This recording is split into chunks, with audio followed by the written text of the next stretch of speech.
नमस्कार प्रिय मित्रों, आपका स्वागत है इस पवित्र यात्रा में जहां हम मिलकर संतान धर्म के अद्भुत ज्ञान की खोज करेंगे। हर सुबह भारत के विभिन्न हिस्सों और दुनिया भर में लाखों भक्त उगते सूरज की ओर खड़े होते हैं, हाथ में एक छोटा पात्र लेकर, और धीरे धीरे उसमें रखा पानी सूर्य देव को अर्पित करते हैं। इस प्राचीन अनुष्ठान को सूर्य अर्घ्य कहा जाता है। शुरू में यह केवल एक धार्मिक परंपरा प्रतीत हो सकती है, लेकिन जब हम गहराई में देखें तो पता चलता है कि इस सरल क्रिया में गहन आध्यात्मिक प्रतीक, अद्भुत वैज्ञानिक ज्ञान और मानव शरीर और मन के लिए शक्तिशाली लाभ छिपे हैं। तो सवाल यह है, प्राचीन वैदिक ऋषियों ने लोगों को हर रोज सूर्य को जल अर्पित करने के लिए क्यों प्रेरित किया? आइए इस पवित्र अभ्यास के पीछे के विज्ञान और रहस्य को जानें।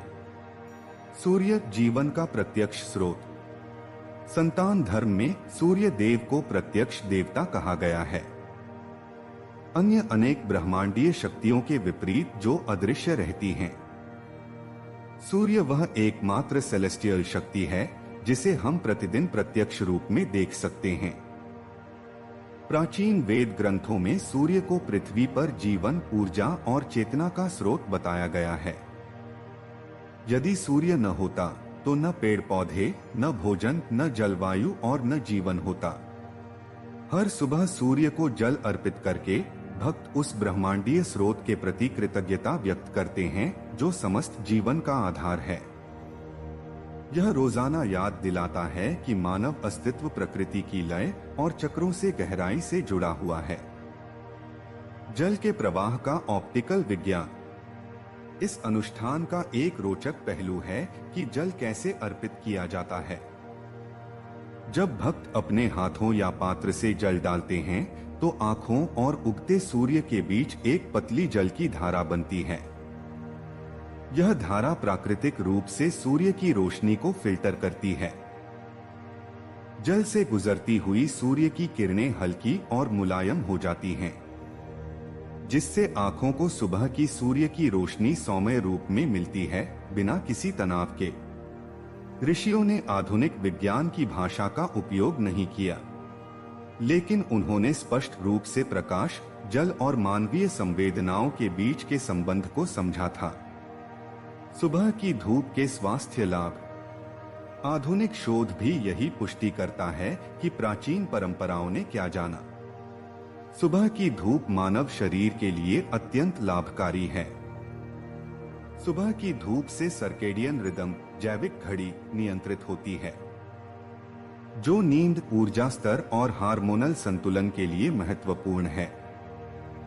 सूर्य के सामने जल अर्पित करने से लोग कुछ मिनटों के लिए हल्की सुबह की धूप में रहते हैं। इस तरह यह अनुष्ठान रोजाना सूर्य के संपर्क, ध्यान और प्राकृतिक लय के साथ संरेखण को सहज रूप से जोड़ देता है। मंत्र और ध्वनि का महत्व। परंपरागत रूप से सूर्य को जल अर्पित करते समय भक्त गायत्री मंत्र या सूर्य मंत्रों का उच्चारण करते हैं। ये केवल शब्द नहीं हैं। वैदिक दृष्टिकोण में यह संकल्पित ध्वनि तरंगे हैं जो मन और वातावरण पर प्रभाव डालती हैं। सूर्य पर ध्यान केंद्रित करते हुए मंत्र उच्चारण करने से मानसिक स्पष्टता और ध्यान में वृद्धि होती है। इस प्रकार यह अनुष्ठान रोजाना ध्यान और ऊर्जा संतुलन का साधन बन जाता है। जल जीवन का प्रतीक। जल लगभग हर आध्यात्मिक परंपरा में शुद्धता, जीवन और ब्रह्मांडीय ऊर्जा का प्रतीक माना जाता है। सूर्य को जल अर्पित करना प्रकृति के चक्र का प्रतीक है। सूर्य से पानी वाष्पित होता है, बादल बनते हैं, वर्षा होती है और नदियां व फसलें जीवन पाती हैं। जल को सूर्य को लौटाकर हम अपनी जगह इस अनंत प्राकृतिक चक्र में स्वीकार करते हैं। कृतज्ञता और जागरूकता का अनुष्ठान।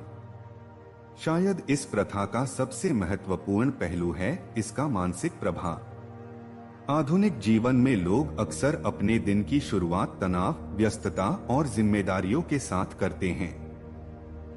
लेकिन यह प्राचीन अनुष्ठान व्यक्ति को आमंत्रित करता है कि वह सूर्योदय पर एक पल ठहरकर प्रकाश के स्रोत की ओर मुड़कर गहरी सांस लेकर एक नए दिन के लिए कृतज्ञता व्यक्त करे। यह एक साधारण सुबह को जागरूकता, नम्रता और ब्रह्मांड से जुड़ाव का क्षण बना देता है। निष्कर्ष, तो अगली बार जब आप किसी को उगते सूर्य को जल अर्पित करते देखें, याद रखें कि यह केवल एक अनुष्ठान नहीं है। यह आध्यात्मिक प्रतीक, प्राकृतिक विज्ञान, स्वास्थ्य जागरूकता और ब्रह्मांडीय कृतज्ञता का सुंदर मिश्रण है। यही संतान धर्म की सच्ची सुंदरता है। इन परंपराओं में कोई यादृच्छिक रीति रिवाज नहीं है, बल्कि ये सावधानी पूर्वक डिजाइन किए गए अभ्यास हैं जो मानव को प्रकृति और अस्तित्व के गहरे रहस्यों से जोड़ते हैं। आपके साथ इस खोज में जुड़ने के लिए धन्यवाद। यदि आप संतान धर्म के छिपे हुए ज्ञान को जानने में रुचि रखते हैं तो हमारे साथ बने रहें। हर हर महादेव।